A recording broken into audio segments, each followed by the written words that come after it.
Always great chatting with my next guest, Mackenzie Dern, who's going to be back in action this Saturday. She's going to be taking on Nina Ansaroff at UFC on ABC2. Mackenzie, how's it going? It's going good. Thanks for having me. Nice talking to you again. Good to talk to you as well. We were just talking off air about Easter. It sounds like your daughter had a really good time.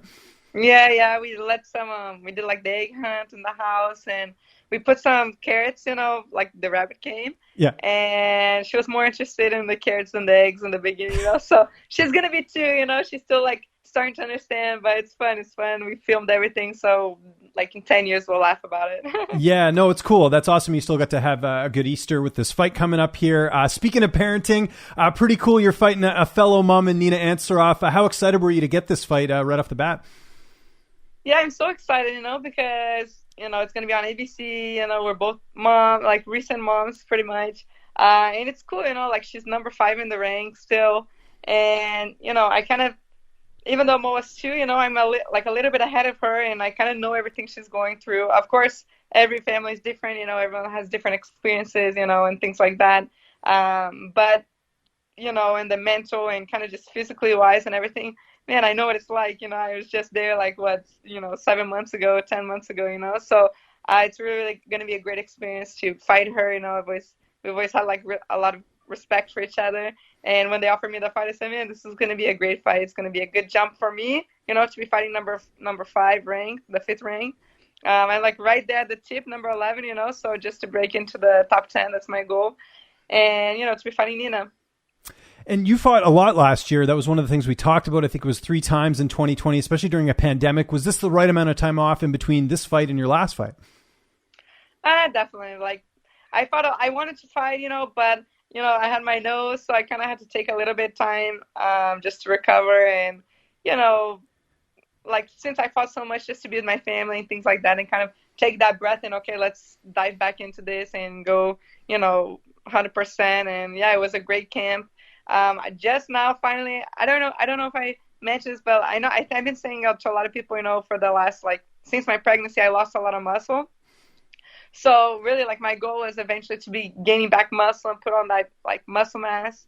And finally, with the structure, the full camp and, at RUC and all these things, I brought in my coach from Brazil, my strength training coach from Brazil, to really, I felt okay, I'm ready to add one more responsibility to my camp and, add in the strength training. So now I'm feeling like I'm getting one step closer to being the champ. And I think the champ is, good in everything, physically wise, mental wise, striking, the ground, the cage, whatever, everything, so I'm really happy about that. That's good. Yeah. Cause last year, the whole focus obviously was working on your striking with Jason Perillo. So now this year it's the strength and conditioning. So that's cool. You've kind of identified those areas that you wanted to sort of improve on and everything, which is awesome.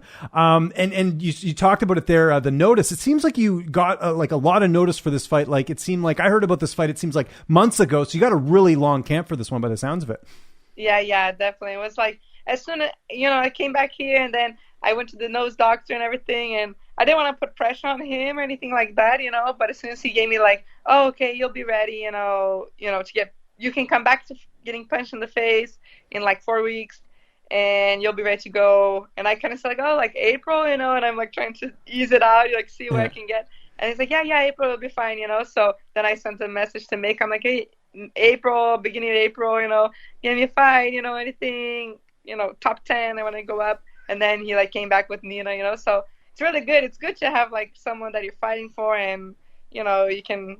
She obviously she had a little bit of time off with the baby and everything like that, but I got to see she has some experience, fighting top 5, top 10 contenders, top 10 ranked people, So besides her being her rank, she's also fought people who have been in top 10 ranked, So this is awesome.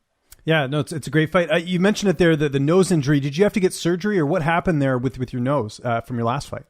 It was broken, but it's man, if I did a surgery now, it's gonna be it's gonna be too sensitive, So I think even Dana White talked about Miesha Tate fighting Amanda Nunes, I told her to wait, until after, and my doctor, he said the same thing, man, we can fix it and stuff like that, but you're going to get punched in the face all the time, so, but, so it was it's kind of a little bit crooked now, but, my husband still says I'm pretty, and he loves it. So that's the seal of approval right there. So yeah, it's all exactly. good. Okay, that's interesting. Yeah, I guess that makes sense, right? You don't want to do a surgery like that until probably after you're done your fight career, I would think, right? Yeah.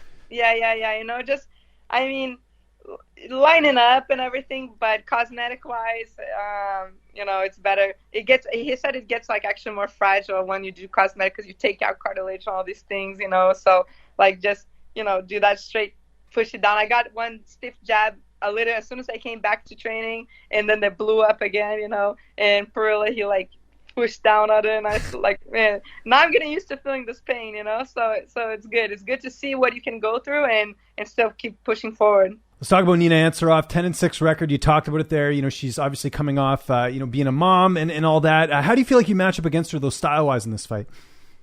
Style-wise, I definitely prefer than like maybe a jiu-jitsu girl, who, even though I'm like more confident than jiu-jitsu on the ground, but it's kind of like, I think just a striker when they get to the ground. Of course, even though I know that Nina has such good takedown defense, but when they get on the ground, they're kind of like a little bit more spazzy and kind of more fish out of the water type thing, so it's a little bit easier, to control on the ground than someone who kind of knows what they're doing and, can kind of punch in the right places. And, you still have to be a little bit thinking about the ground, so definitely striker versus grappler is more my preference, and especially with my, Perilla boxing and stuff like that, I feel I'm getting, more comfortable to be standing up and seeing the punches, seeing kicks, and seeing these things come at me and not be so freaking out, So I definitely think this style matchup is a little bit better for me.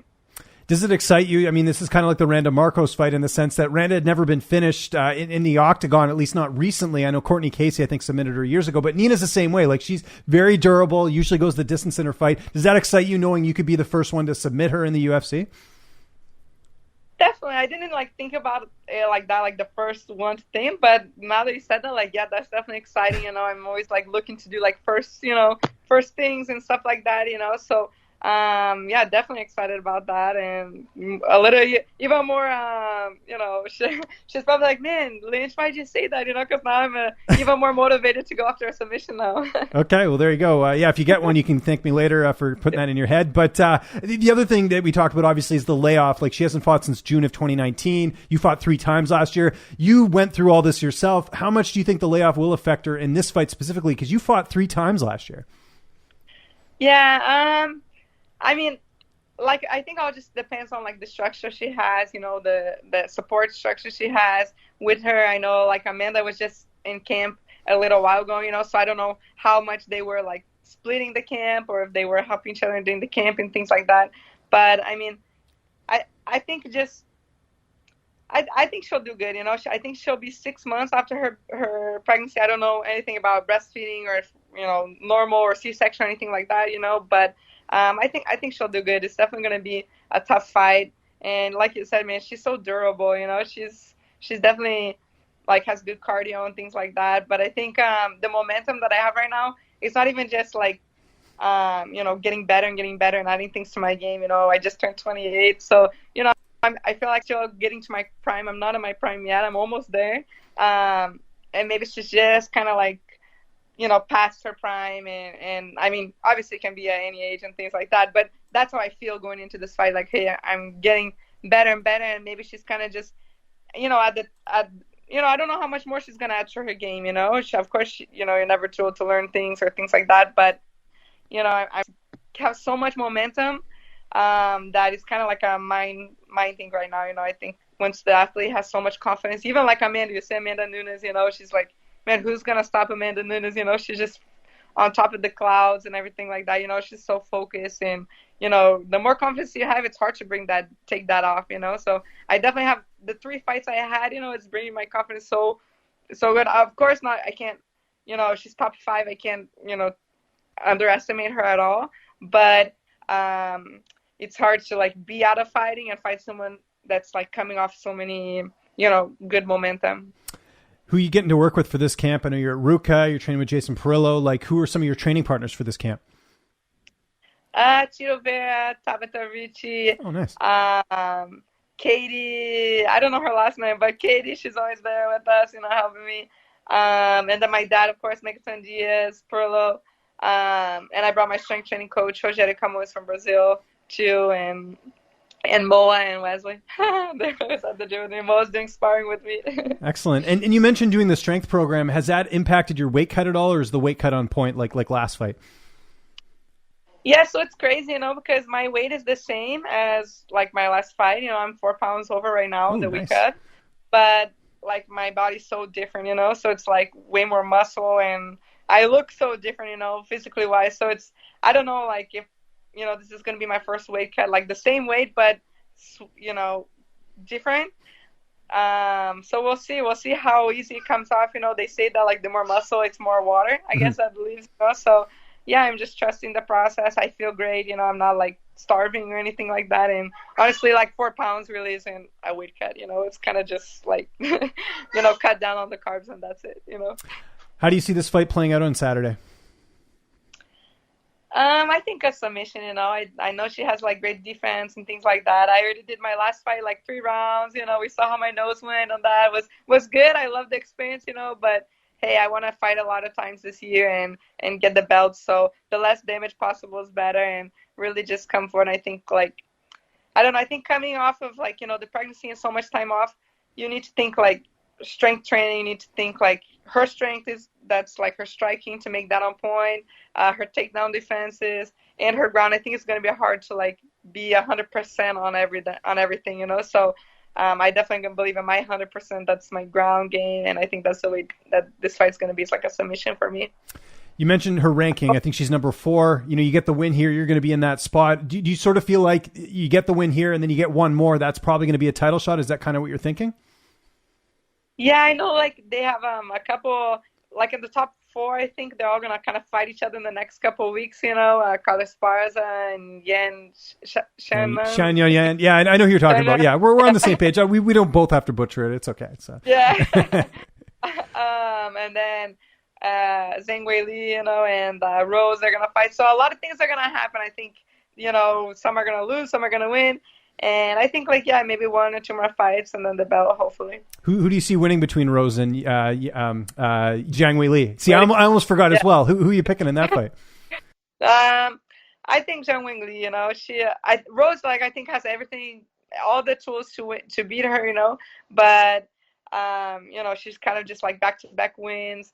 And she looks like she's kind of, like I said, the confidence in her is like really, really high right now. So I think it's going to be hard to take her off the top right now. But if there's anyone to do it, it's Rose. So I think it's going to be a great fight. I'm so excited to watch. Mackenzie, thanks so much for the time. I can hear your daughter. I know she wants her mom right now. Really appreciate it. Looking forward to the fight on Saturday. Anyone you want to thank, any sponsors, any social media? I'll give you the last word.